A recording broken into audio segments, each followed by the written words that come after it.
एक छोटे से गांव में एक प्यारी सी बच्ची रहती थी जिसका नाम आयशा था।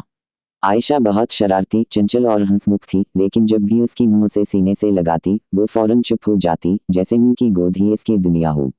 आयशा की मां सिलाई का काम करती थी। वो दिन भर सिलाई मशीन पर कपड़े सीकर आयशा की पसंदीदा चीजें लाती, इसके ख्वाब पूरे करती। आयशा हर रात सोने से पहले मुझ से एक ही सवाल पूछती, अम्मी आप कभी मुझे छोड़कर तो नहीं जाएंगी ना? मैं मुस्कुरा कर कहती, जब तक तुम्हारी सांसें हैं मेरी दुआएं तुम्हारे साथ हैं और मुंह का वादा कभी नहीं टूटता। एक दिन आयशा सख्त बीमार पड़ गई। दवा के लिए पैसे कम थे और उन्होंने अपनी पसंदीदा चीजें बेच डालीं, वो चूड़ियों जो बाबा ने दिया था, वो दोपट्टा जो शादी के दिन पहना था, सब कुछ। मैं दिन रात आयशा के सरहाने बैठी रहती, दुआएं मांगती और इसका हाथ थामे रखती। आयशा कमजोर हो गई थी, लेकिन मुंह का प्यार और वादा उसे जीने की ताकत दे रहा था।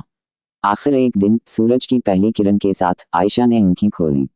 मां की आंखों में आंसू थे, लेकिन चेहरे पर मुस्कुराहट। आयशा बच गई थी। मां ने उसे सीने से लगाकर कहा, देखा, मां का वादा कभी नहीं टूटता।